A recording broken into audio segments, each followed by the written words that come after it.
Hello, slow parenting family from across the globe. Welcome to another podcast of program, the Slow Parenting Podcast. Thank you so much for finding time to join us. This is still Nostalgia Media. My name is Richie Adewusi. Well, welcome to another episode. And today we're going to be, I hope you're not going to say we're whining over a particular issue. But then when issues are important enough, we got to talk about them often enough. Okay? So welcome. It's still that same time of the week, Wednesday, that same time of the day, 1 p.m. Eastern Standard Time, US and Canada, and 7 p.m. West African time, including Nigeria. When you come to join us, when it's time for you to join us, to share your age, and then let your voices be heard concerning whatever issues you pick or you find of interest regarding parenting, not just about the topic or the issue we are raising today. You're welcome to send in your questions, your perspectives on the different parenting issues. At any time, you could always go be part of our blogs, part of our other social media handles, especially please support us, okay? Support us, support our YouTube channel. Support this work by subscribing to our YouTube channel, okay? And engage. Send your questions, make your comments, like, share, invite your friends over. It's that time, okay? Grab your popcorn. Today, something tells me it's going to be a lot more interesting than maybe any other episodes before. And because of what we're going to talk about, it's still us and gadgets. You guessed right. It's still us and gadgets, okay? Now, you've had it said on this program, maybe at other places, maybe even know it yourself. But for some reason, okay, sometimes even when we know things that, okay, we shouldn't turn left, but, well, the human thing pulls us to go left when we should be headed straight, or even if we have to turn at all, turn right. So today we are looking at that issue of, we're not even talking about timing now, but that issue of handing your children telephones, cell phones, mobile phones, okay? You probably know, okay, I know about that. Yes, I know I shouldn't, but then you know how many of us know and still go ahead? Because again, phones have become, if you like, uh, symbols of influence, affluence in society, depending on where. Phones have become also that go-to bribe.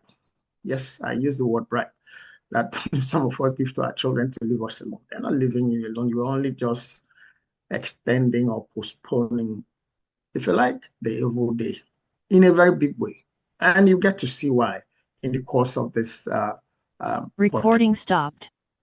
You got to see why in the course of this podcast. Because again, we know from research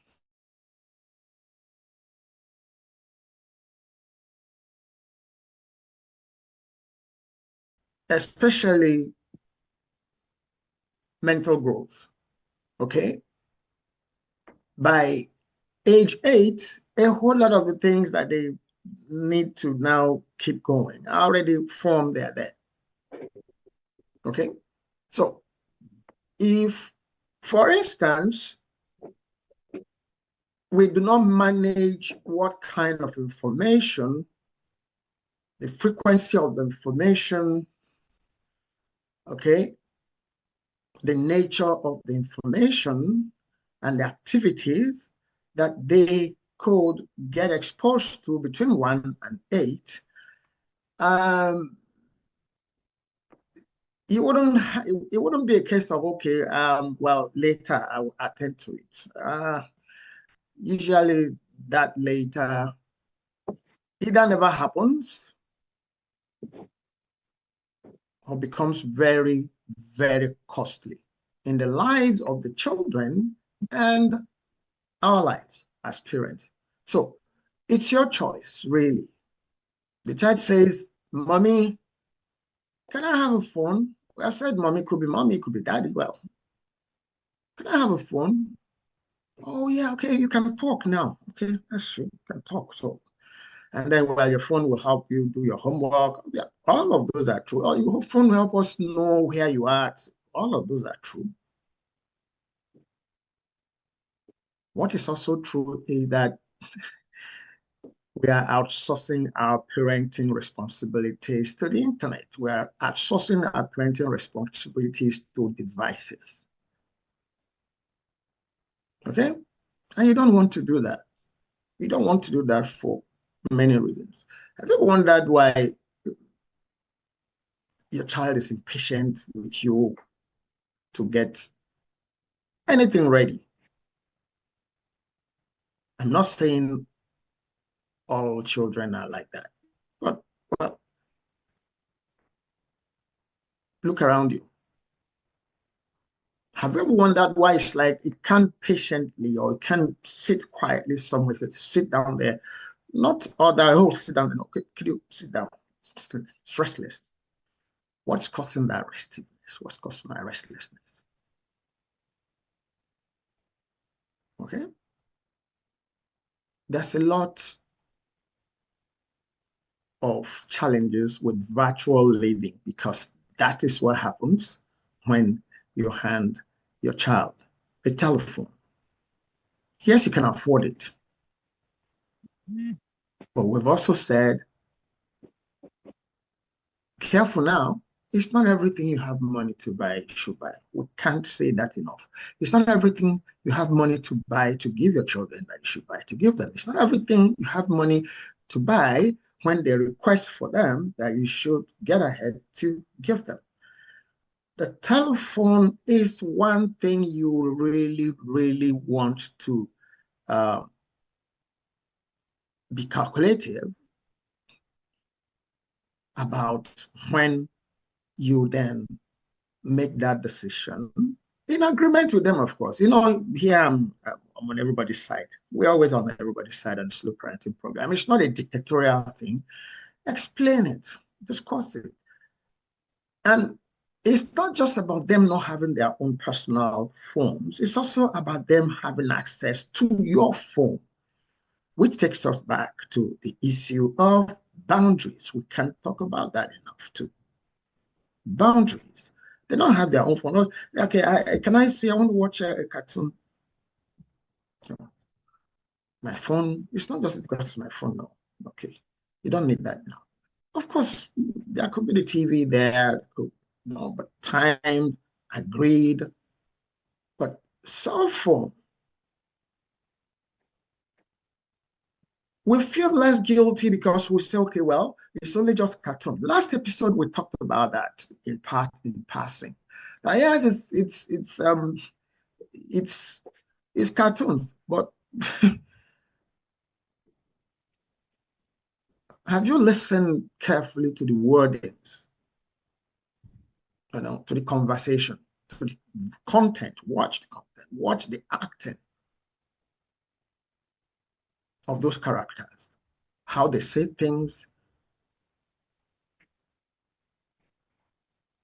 For a long time, my son, I keep coming up with him, for a long time, he was Naruto. After Ben 10, he became Naruto. For a long time, he believed, talked, behaved like those cartoon characters. You probably will, as I speak, you probably recognize some of those behavioral uh, patterns, maybe in your children or in, just to let you know that you're free to leave your comments, just go to the comment section, section on our YouTube channel. Leave your comments, leave your questions, leave your perspective on the issue we're discussing today. We definitely would take them on and then help ourselves to more clarities about some of the issues we're raising here. But then, are phones useless? Are telephones, cell phones useless? They are not. But we're just saying, at what age do you want to now hand the keys to your parenting responsibilities to the internet? Because that's what you do when you buy a phone and give to them. At what age? They need to learn how to negotiate by themselves, with themselves, their siblings, you, their schoolmates, themselves. They should not learn those negotiations through cartoons. They should need to learn naturally how to wait for meals, wait for specific services without the go, go, go, go, go, go, go, go, go, go, promptings that you see on virtual living via the cartoons and the videos they watch.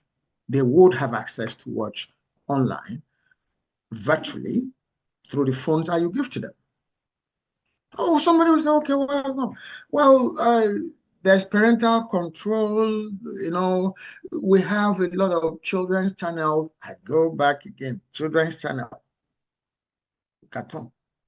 Till tomorrow, I still enjoy watching Tom and Jerry. You know why? They discuss very serious issues in those cartoons.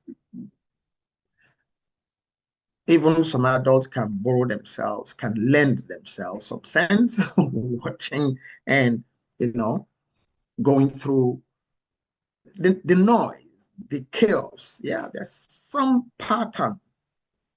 There's some learning that happened. Your children pick things. Okay, we have a contribution from a community member. Just a moment, please. Let's take it and see. It says that, in my opinion, no child under 13 should have a phone no matter what. And they should still be monitored until 16. This person sounds like a dictator. It won't work. It's your opinion. We are respected. Thank you for the contribution. However, like we always say here, have that conversation. Remember, there's a request. That's where this started from or starts from. Mom, can I have a telephone? Can I have a phone? Meaning, can I have my own phone? Have that conversation as to why, okay? And agree. And as you monitor as the child grows, remember, we've said that the formative years for character building, for, traits and all, 1-8, researched, okay? So you want to help the child to develop as naturally as possible within that time period. But then, most importantly, you must be available. Yes, you must be available, because that's the other thing. It's not about, oh, don't give a phone and then you're not there and then no. And also, don't use the phone to replace yourself. That's what we're saying. But that's what happens in most time. Or some of us, I said earlier, excuse ourselves by saying, oh, well, I can always call them on the phone so that there's a telephone that have the non-digital, but then the ones that can't watch anything, can't log on to the internet. Put it in the house where you call them, pick it up, and then they talk with you. Yes, thankfully that's available virtually in most places across the world, right? Okay. The cell phone is almost like, well, like some beverages, like some snacks are readily available. Take, okay, leave me alone. No. If you care about your children, if you care about their growth and their development, you would also then care enough to help them develop naturally. And in doing so, you are available. You at play, their homework, okay, their club, extracurricular activities, whatever sports, whatever group activities they are interested in, you're available, make that time available. It helps you to bond with them. The telephone replaces you. And for some of us, we are comfortable. Okay, yeah, I have peace. You don't have peace. You are postponing war. Yeah, you don't have peace. You are postponing war. You are deliberately, knowingly or unknowingly, outsourcing your parenting chores to the internet through that cell phone you have gone to buy for that child. You don't want to do that. It's not helpful. It's not going to be productive in your relationship with that child, in your bonding relationship with that child or those children, or in the growth and development of those children in their relationship with others, or even their own self-esteem, sense of self-worth, because there are constant upload of different characters, different ideologies that they are exposed to. Confusion setting. So the community member that said, oh, in my opinion, until they are 13, have a conversation. Have an agreement. Okay? Certainly, maybe not before 9. Okay? Maybe not before 9. And even thereafter, supervise, monitor, agree on what applications need to be there. Make sure that there are things that help them, grow and develop as natural, because you've already, remember, you are there between 1 and 8. You are present at school work, social work, family, gatherings for them. So you would have already inculcated those natural traits of getting to get things done, getting to learn things in them. Okay? Their brain would have settled to pick things at normal, regular paces. And you could say, okay, let's get to the next level. Okay? But when you say at 16, you should still monitor, well, when I say still monitor, maybe like, maybe maybe like you're like, oh, you cannot do this. You don't want to get into that. You won't get into that if between 1 and 8, you have built a communication relationship with that child or those children. Okay? As they grow, you still remain their go-to person for clarification of issues they come across and all of that. So even when they do get the phone, they already tutored themselves about what is acceptable, what would make sense, what would not make sense, what would be helpful, what would not be helpful.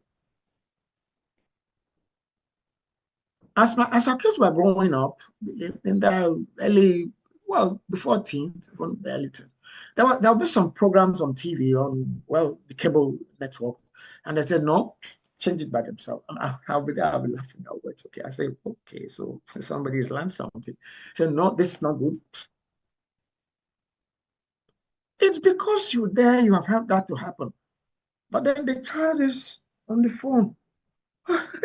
Wow. You are most likely you're on your own too. Yeah.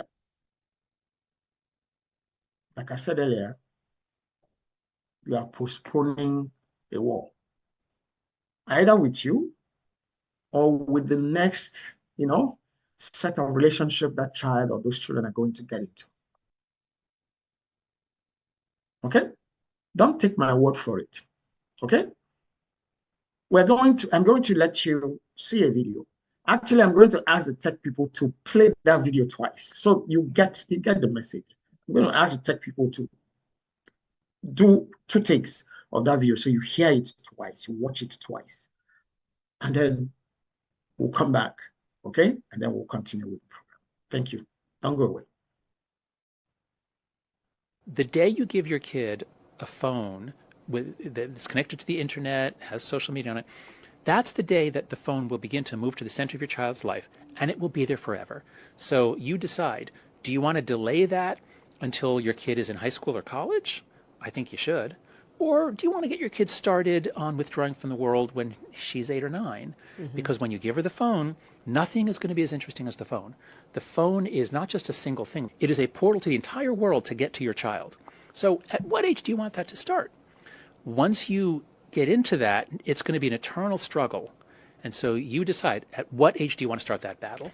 The day you give your kid a phone that's connected to the internet, has social media on it, that's the day that the phone will begin to move to the center of your child's life, and it will be there forever. So you decide, do you want to delay that until your kid is in high school or college? I think you should. Or do you want to get your kid started on withdrawing from the world when she's 8 or 9? Because when you give her the phone, nothing is going to be as interesting as the phone. The phone is not just a single thing. It is a portal to the entire world to get to your child. So at what age do you want that to start? Once you get into that, it's going to be an eternal struggle. And so you decide, at what age do you want to start that battle? The day you give your kid a phone that's connected to the internet, has social media on it,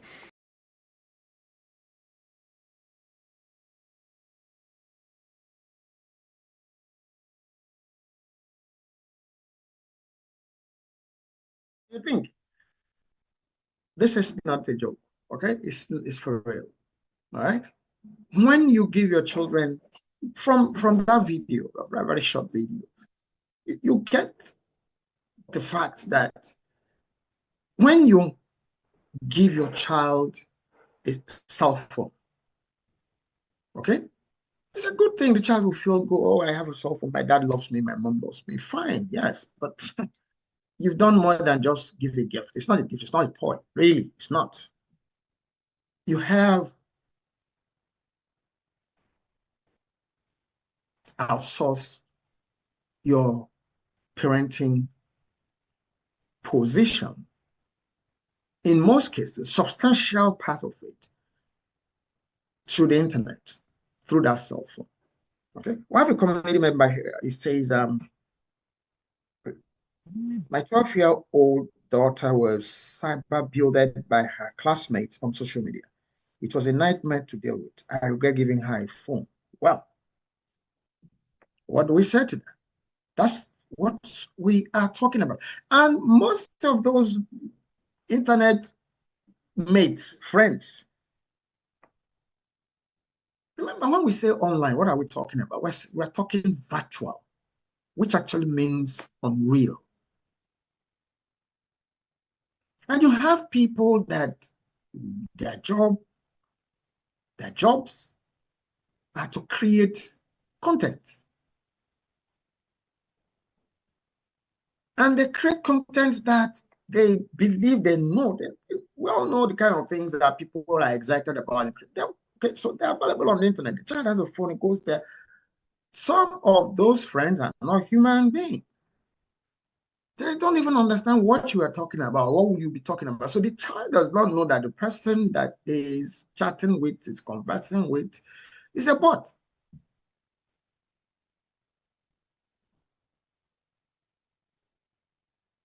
A computer-generated personality that has limitless replication of whatever needs to be said, whatever needs to be done, so long as the child can ask questions, can punch in, text on the keypad, or is there to answer. And that child is hooked onto that thing that doesn't get tired, that doesn't sleep, that doesn't eat. Exhaustion take place, obsession take place. The child loses interest in normal things, wants to, even if he falls asleep, even eventually that child falls asleep, he will most likely want to quickly, when he wakes up, want to go back to, okay, where did I stop? He will ask another question. The bot continues. Even if the friends on the internet, on social media, were to be real human beings, who are they? What's their background? What's their culture? What's their tradition? What are their family values? Are they the same thing as yours? Okay? Someone might say, are we not referring to helicopter parenting here, to watch and hover over our children? No, that's not what we're saying.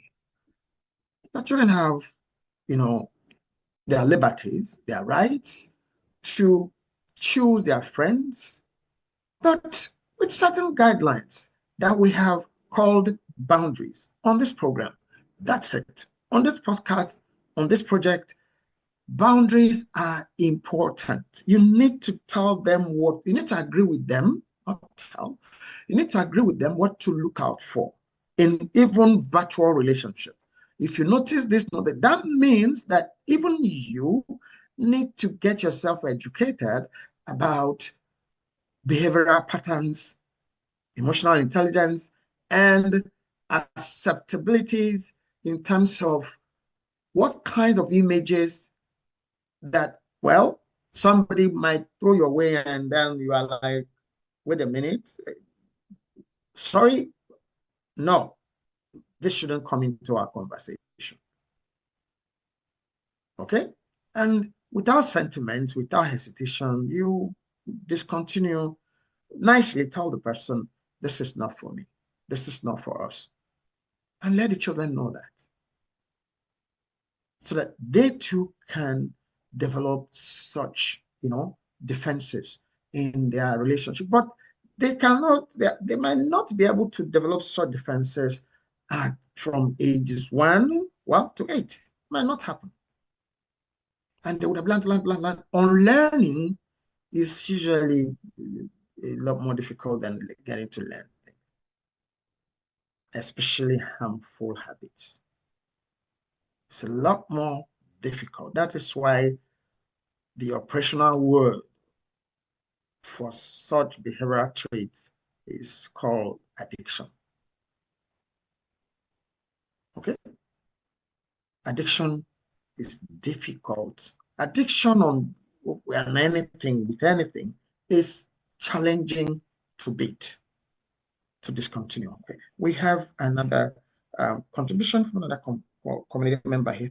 Can parents even justify restricting smartphone use when we ourselves struggle with screen addiction? Good question. Good question. We say you can't give what you don't have. So I said a moment ago that even we as parents, you as parents, you need to educate yourself what is acceptable, what's not acceptable. You can't give what you don't have. There was some episode when we saw, it was usually the mothers of the home, the house, meal times, how, okay, if you want to eat, drop the devices there, and then I'll give you food. Yeah. We can also teach ourselves, can train ourselves, to have those kind of relationship with applications online, with sites, with our interactions, even with our friends. Work, yeah, well, there's nothing. If you work virtually, well, in most places your work hours about 8 hours, and even with those in certain countries, it's statutory that you take breaks at certain intervals within those 8 hours. There are reasons for those. Okay, so the issue of can parents even justify? You can't justify if you can't discipline yourself to do what you're asking. It's the same thing about every other thing in life. It's not just cell phone. If you can't discipline yourself about certain behavioral patterns or practices, you'll be joking to say, oh, don't do this. The child will look at you and okay. Incidentally, on that same internet, there are so many videos that show children, look, this is what your parent, this is what your mommy or daddy is doing, and he's asking you to do this. Should you listen? They're learning, they are watching. Okay, we're going to go on a short break now. When we come back, okay, we'll continue, okay, on this same issue. Okay, don't go away, please. These things are not happening in the moon. Every day, regular home, on a daily basis. Have kids now who won't spend all their time. Not productive. really, even if it's productive business, whatever it is, you need to apportion your time. Whether you are a father, a mother, a daughter, a son, an adult, a child, we need to be better at time management as far as it concerns our relationship with devices. We should not let our time with devices online become obsession, bordering on addictive. It's in that broad canvas on which we must start to paint our parenting profile. Must be mutual communication, open, sincere, non-judgmental communication. That also becomes helpful when you are taking that child through how to do that chore that child is showing interest in, but not getting quite right the first time. Oh, no, wait a minute. Hey, wait. Okay, let me show you. And the child went, okay, Dad, really? I didn't know that.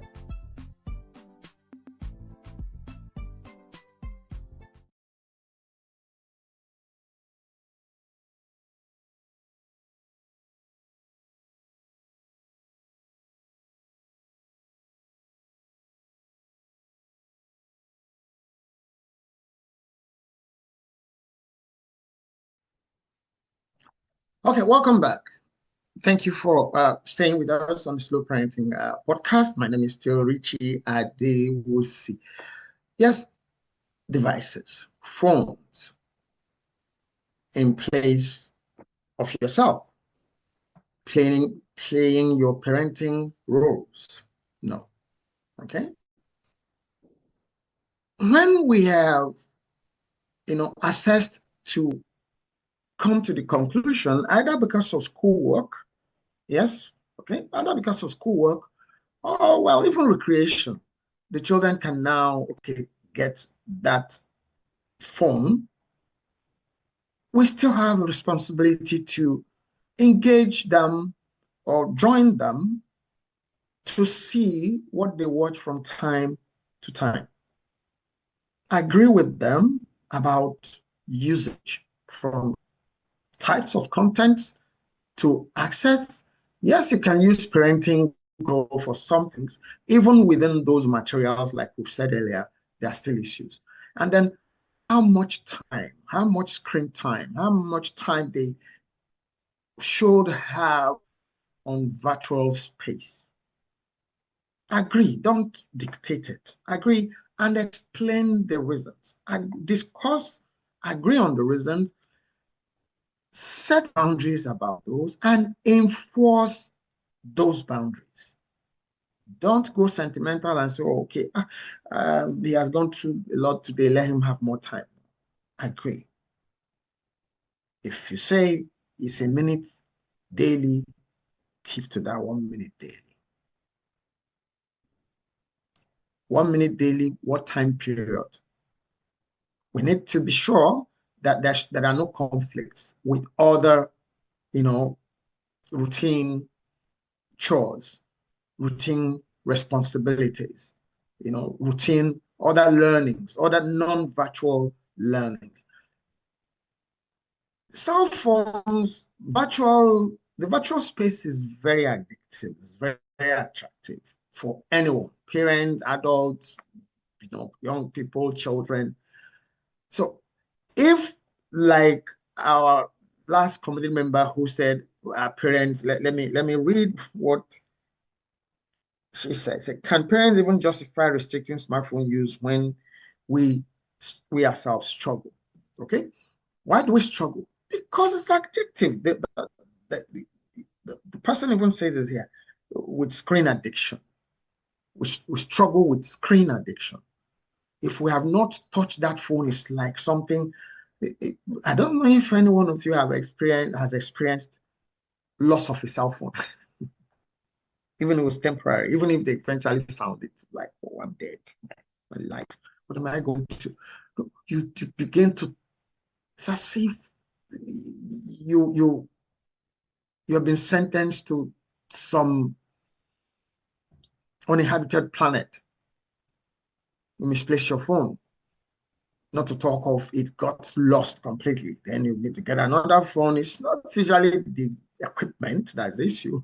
It's the things you have done with it. Is the things you before you do get it activated and all, that's like you've lost the whole world. If you could feel those ways, your children would not be immune to such feelings when they get attached to mobile phones. Let the attach, that is technology. They are gadgets that are supposed to help us. Let the cell phone remain the help, the real help that they should be in terms of your children learning, agree on what needs to be learned. You can even spend time to source for what kind of applications, not just that some other parents have you, oh, this application, you get it and you just sit the children take. Or you give them unlimited access to Play Store so they can download anything they like. It's not being difficult parents, it's not being wicked parents, it's not being old-fashioned parents. You need to go into that conversation to let them know that it's because you care about them, that it's also because a whole lot of the things they're going to have access to on the internet is not going to help them as they develop. Give examples from the same internet. Yes, go to some sites, download some things, let them see and see this. This is what I was saying. This is not going to be helpful because of this, because of that. Be specific. Don't talk in general terms. Let them know why certain content, it could make them laugh, they could find funny, they could, yes, it could actually make them learn how to do some things, but listen and listen well. The soundtrack, the makeup of the characters, even when they're cartoon characters, how are they dressed? How do they speak? Some children get hooked on the speech pattern of cartoon characters that they will not have to, some parents would then have to employ the services of speech therapists to correct with, such anomalies. Sometimes, some of you listening to me might be familiar with what I mean by that. Might know by your own experiences or by experience of some friends and colleagues. We also need to know the emotional makeup of our children. Some children are so sensitive that seeing even a cartoon character get into some, hurtful situations, leave marks on the feelings of your child. The child doesn't understand that that's just a cartoon character. It's my friend. It's the same way that child is attached to that teddy bear that you bought. It's not a dog, it's not a pet, but it's a teddy bear, but it's attached to that. Okay, we have another contribution here from another comment. My 4-year-old already has his own tablet and spends all day on it. Wow. I realized the mistake and have been recently trying to limit his usage, but he goes crazy when I do. Please, what do I do?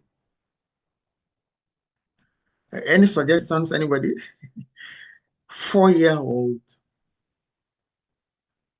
Of course, the child will go crazy when you want to take it away eventually. The child has become used to it. Okay? But then you've got to do what you've got to do. You got to take it away. And as the Yorubas, I'm a Yoruba man from Nigeria. They say means weeping, crying, not kill any child. This is not wickedness. This is not child abuse. No, it's not. Please. Okay? Take the tablet away. Negotiate it. find, well, a nice place. You've already realized the error yourself, so there's no need stressing you over it. You already realized that. But then do what you got to do, which is take the tablet away. Find something more, physical for the child to spend time with, as a replacement. The child would not agree with you, would be unhappy. But then again, thankfully, it's 4 years. He still has enough time to get to normalcy and then continue with his life. Okay, I think you say he, my 4-year-old child, do you have a gender? No. Well, he or she. Okay, take the tablet away nicely. I mean, define that nicely yourself. But I've suggested go look for a toy. Well, some of those things that either count, colorful count, or shapes that they can use to build stuff, replace it. And you can let the tablet disappear. What happened? Where did you keep it? Oh, that's also not very good. So you don't make the child feel guilty. I've lost it. No. Okay. Find a way. It's actually best to let the child know that you're taking it away for his or her use at a more appropriate time. Then replace. Don't force. You gave kindly, also find a kind way to take it away. But then do a better with something else that will help the child to develop naturally, grow and develop in ways that you can watch, you can plot the graph of the day he or she was able to arrange those colors, okay, arrange those numbers, arrange those shapes physically. Get step one, right? You take, well, good job. That gets you too engaged in that child's activities, okay? So let's not let any feeling of guilt of, oh, this child is going to cry, it's not going to like it. Of course, he or she wouldn't like you're taking the tablet away, okay? But you need to take that decision and then have that conversation about why you're changing your mind. Well, then you will get it at an appropriate time. Agree on that appropriate time. You might say, don't bet on me. That child will be counting the time at this my birthday. Mom, I am I'm 5 now. That means I have okay. Yes, I will get my tablet and oh yes. Okay. A healthy way of waiting for something to earn something, to qualify for something happened that way too. So out of that thing that look unfortunate, something good can still come out of it. Yeah, something good can still come out of that. Oh, I made a mistake, I gave now. Yeah, you've taken it. The child is waiting, it's counting the years for when. And before you eventually also give this back, make sure that the right kind of applications are there, make sure the right kind of controls are there. Also, find time to engage with the child during those activities, during those screen time, regarding what the child is exposed to at any given time. Okay? Does that make sense? All right. So I hope, okay, we have another contribution here. It says, what is the best way for parents to handle it when their kid accidentally sees pornography? What did they see? Okay, what did they see? You might be the one panicking. Okay, but you have to interrogate. You have to go into, that discussion to know what the child has seen and what the child understands or thinks about what he has seen. Sometimes we are the ones who go into those panic, but I'm not saying, impressions are not left on the children. Let me, on this program, we had an episode that featured a young girl who overheard the parents talking about doggy the previous night, and all. They're coming in to say, where's the puppy? And the parents go, which puppy? Where? They said, well, last night I had daddy, mommy, I had when daddy asked you if you wanted a doggy and you said yes. So where is the puppy? The parents put their hands on their head and what has happened? What's going on here? Yes. So that in itself is pornography. Okay? So it becomes, what you do would go from clarifying what the child has seen, and within the clarification should be appropriateness and inappropriateness of viewing and watching that. And then depending on the age of that child, you also then go into some reproductive health discussions. Okay? You also go into some sexual and reproductive health issues as appropriate to that child's age. It becomes a learning opportunity, a teachable moment around issues of sex and sexuality. Okay? Don't shy away.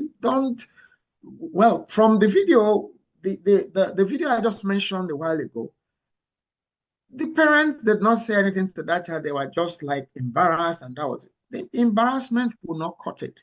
You need to, okay, sorry, you shouldn't really listen. Okay, but first of all, it was night. So what are you doing up? That's your room. No, get to all of those. You two, why was your door open? In this case, in what environment did the child see the pornography? Your phone, the TV. So you also then need to do things about your parental control issues and protocols. But most importantly, deal with what is it the child has seen, the perception, the impression the child has, clarify issues as age appropriate with that child. Don't sweep it under the carpet. And don't go screaming on the child. What you shouldn't be watching this kind of things now. Oh, yeah. The important thing is the milk is spilled. So you find out, okay, what did you see?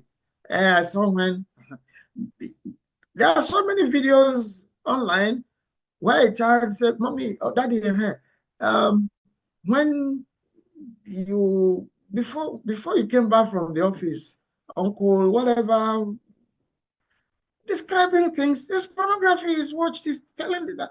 It's also the I spy inside the house. It could also be the child went with the dad, maybe for shopping, and the dad gets talking with. Oh, the child comes back and says, mommy, okay, the other time we went to, the child is innocently just discussing. There are different aspects of sexuality narratives that when you hear them come from your children, you need to take up